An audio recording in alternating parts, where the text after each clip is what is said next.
నందారెడ్డి గారు కూడా మాట్లాడింది మీరు విన్నారు. Please respond sir. ఇప్పుడు మన టాపిక్ ఏంటంటే బీఆర్ఎస్ బీజేపీలో విలీనం అవుతుందా కాదా? అవును. దృశ్యవశాత్తు ఇటు బీఆర్ఎస్ నాయకుడు కానీ అటు బీజేపీ నాయకుడు కానీ ఆ విషయం ప్రస్తావించకుండా నెక్స్ట్ దానిలోకి వెళ్ళిపోతున్నాం సార్. నెక్స్ట్ దానిలోకి చెప్పేది ఒకరి వాళ్ళ పార్టీల గొప్పతనాన్ని గురించి చెప్పుకోవడం జరిపేది.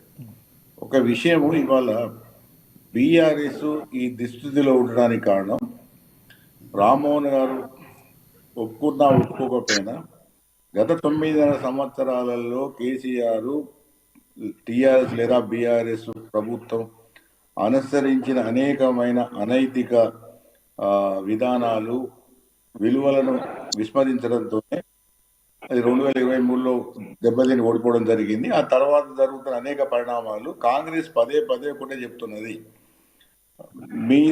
మేము రాగానే 15 రోజులనే మా గవర్నమెంట్ కూలగొడతామన్నారు కాబట్టి మేము పెద్ద ఎత్తున మీ ఎమ్మెల్యేలను కలుపుకుంటున్నాం. అది వాళ్ళు ఎంత చెప్తున్నారంటే అప్పుడు అధికారంలో ఉన్నప్పుడు కాంగ్రెస్ బీఆర్ఎస్ ఉన్నప్పుడు మేము నష్టపోయినామని చెప్పకుండా ఇప్పుడు మీరు తప్పు చేశారు కాబట్టి మేము కూడా తప్పు చేస్తున్నాం. ఇది వాళ్ళ సమర్థన. ఇక బీజేపీ వాళ్ళు చాలా విషయాలు చెప్పారు. ఇప్పుడు బీజేపీ వాళ్ళు కూడా ఇప్పుడు ఎందుకు దక్షిణాది రాష్ట్రాలలో కేవలం ఒక కర్ణాటకలో ఒకసారి రావడం ఒకసారి ఓడిపోవడం జరిగింది. మిగతా దక్షిణాది రాష్ట్రాలలో అంటే కనీసం తెలంగాణలో కొంత రూట్స్ అంటే కొంత బలం ఉన్నది, కానీ మిగతా ఆంధ్రప్రదేశ్ కానీ లేకపోతే తమిళనాడు కానీ కేరళలో కానీ ఏదో 1-2 సీట్లు, మన కేరళ ఒక సీటు గెలిచారు.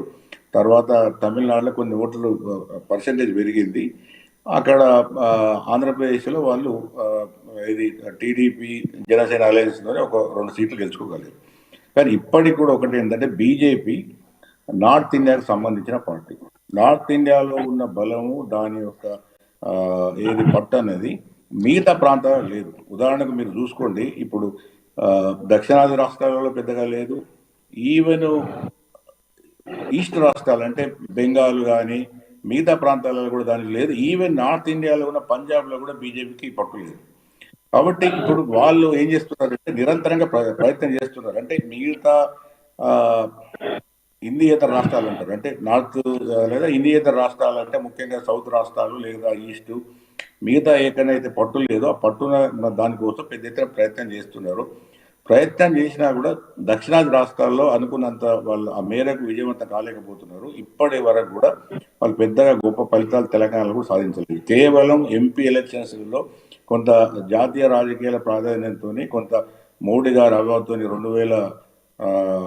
2019లో గెలిచారు 4 సీట్లు. ఇప్పుడు మన 2024లో 8 సీట్లు గెలవడం జరిగింది. అదే మళ్ళీ నేను ఎంతమంది ఒకసారి చెప్పినా మీకు మీ ఏది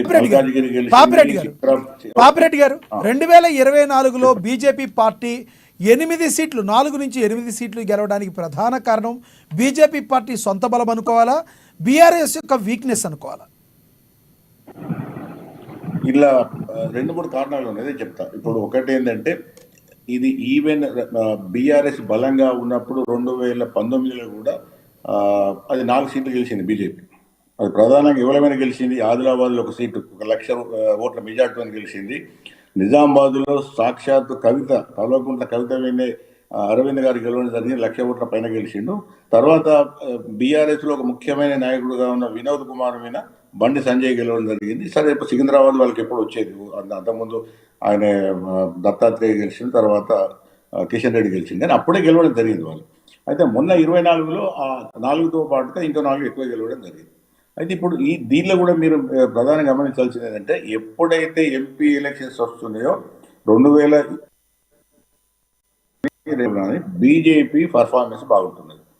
అదే 2018 ఎమ్మెల్యే ఎలక్షన్స్లో కానీ 2023 ఎమ్మెల్యే ఎలక్షన్స్లో కానీ బీజేపీ అనుకున్నంత ఫలితాలు సాధించలేదు.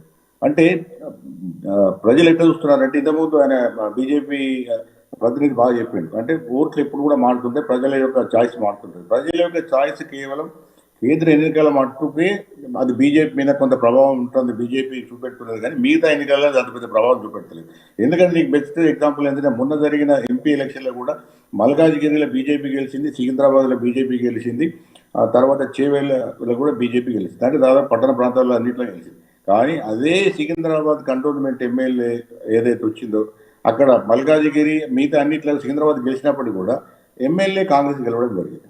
అంటే నీకు ఒకటే ఎన్నికలలో ఎంపీకి ఒక తరిగి వేసారు, ఎమ్మెల్యేకి ఒక తరిగి వేసారు. అంటే దీన్ని రాజకీయ విశ్లేషణ చెప్పేది ఏంటంటే కొన్ని రాజకీయ పరిమితులు బీజేపీకి ఉన్నాయి. బీజేపీ ఒకవేళ రేపు మళ్ళీ రాబోయే 2028 ఎన్నికలలో పెద్ద ఎత్తున పుంజుకొని రావాలని అనుకున్నప్పుడు ఇప్పటికే కూడా చాలా మటుకు చూస్తే అది ఇప్పటికి కూడా గ్రామీణ ప్రాంతాల్లో బలపడలేదు.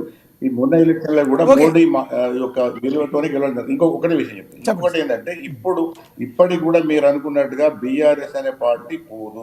బీఆర్ఎస్ పార్టీలు ఎమ్మెల్యేలు పోతారు, బీఆర్ఎస్ పార్టీలు కొంత నాయకులు పోతారు, కానీ బీఆర్ఎస్ పార్టీగా యూనిట్ గా ఉంటది.